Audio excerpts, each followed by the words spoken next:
Hey guys, it's Shara here from Woodshop Diaries, and I'm literally bursting with excitement to share this project with you all. It's been on my to-do list for a while, and I'm so excited to have finally put it together.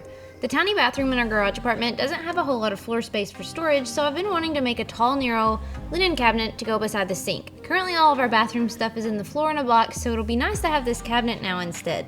So if you're ready to get building, let's get to it, but first, a huge thanks to today's video sponsor, the Home Depot. This video is part of the Prospective program. And also a huge thanks to Weber Lumber for providing the red oak for this project. I've drawn up the plans for this build so that you can download from the link in the description below, and I'll also have the blog post tutorial in the description below as well. To get started, I cut some 1x6s down to glue together to make the side panels of the cabinet. To assemble these panels, I used dowel joinery. I used my Ridgid 18-volt Octane cordless hammer drill and driver set on this project, and the hammer drill worked great for drilling dowel holes into this hard oak. What's cool about this set is that both the drill and the driver have various settings to make them really multi-purpose, and they pack a ton of power. Once I had the dowel holes drilled on the side panels, I glued them together. While the glue was drying on my two side panels, I moved on to cutting the wood for the top and the bottom.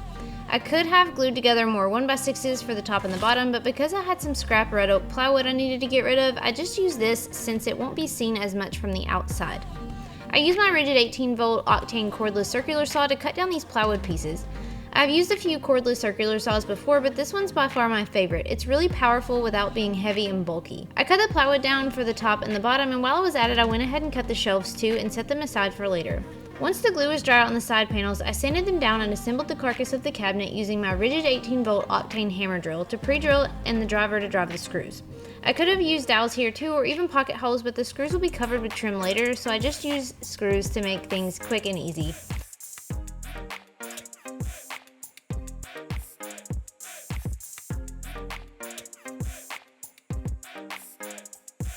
After assembling the box, I moved on to gluing up the back of the cabinet. Just like the side panels, I glued this up with dowels.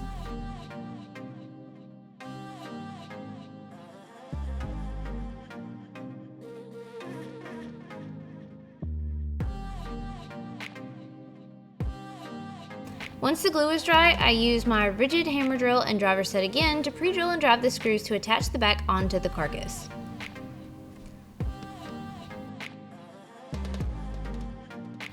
Next, it was time to dress up this box. I used Weber red oak 1x2s along the sides, top, and middle of the cabinet, but on the bottom I used 1x4s.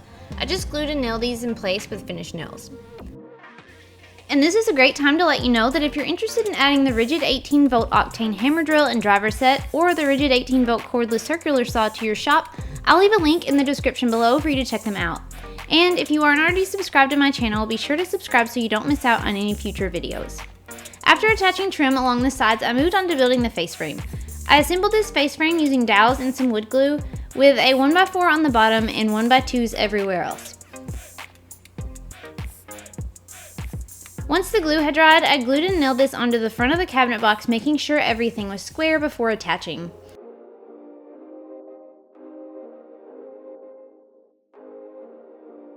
Then I added some crown molding along the top and the baseboard along the bottom. That's why I used the 1x4 on the side trim and the face frame instead of 1x2s, so that I could attach this thicker baseboard at this point in the project. Now it's time for the fun part. Making the door to this cabinet is the hardest part of the project. It's not bad, just a little tedious. You can get all the measurements for this door and the plans in the link below, but here's how it came together. I wanted the door to be 1.5 inches thick instead of the typical 3/4 inch, like a 1x. So first, I cut and glued 1x2s together for the outside frame to make them 1.5 inches square, like a 2x2. While the glue dried, I trimmed 1/8 of an inch off the 1x2s that will be used as the dividers in the middle of the door panel.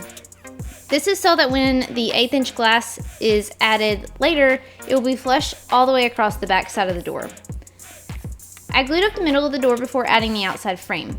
I used dowels and some careful measurements to assemble, again using my Ridgid 18-volt Octane hammer drill to drill the dowel holes. Notice here that these 1x2s are turned on their sides and not flat.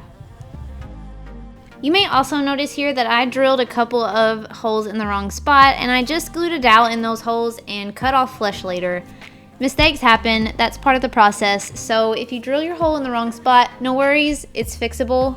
We can deal with that.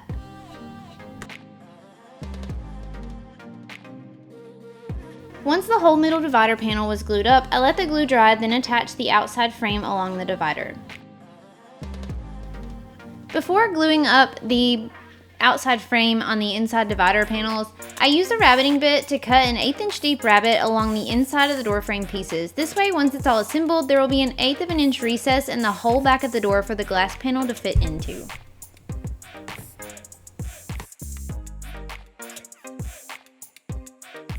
Note here also that because of the 1/8 inch difference between the outside frame and the inside dividers, in order for your dowel holes to line up, if you're using a jig like mine, you will need to place a couple of washers into it before drilling into the dividers to compensate for the difference in thickness.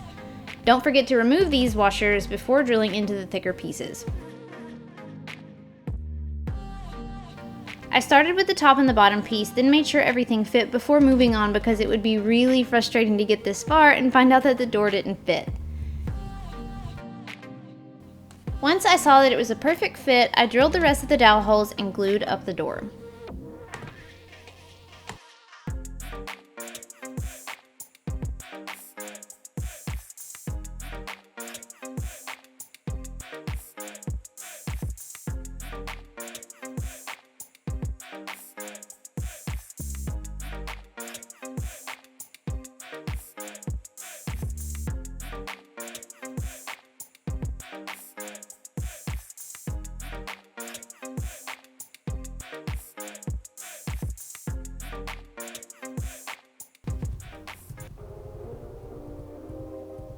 To add a little extra detail to the door once the glue was dry, I used the Roman OG router bit to add a decorative edge around the dividers. Then I gave the entire cabinet and the door a nice natural finish using walrus oil, furniture finish, and wax. I used my Ridgid 18-volt Octane driver to attach 4 small butt hinges along the door and installed it in place in the cabinet. I was already in love with this piece. Added some shelf pins for the adjustable shelves, then installed a large Cremone bolt to be able to close the door, and also because it's really pretty to look at.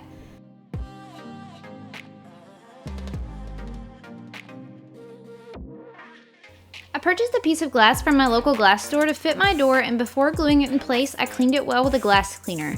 Then I applied some clear Gorilla Glue along the inside of the door frame and along the dividers and carefully set the glass in place.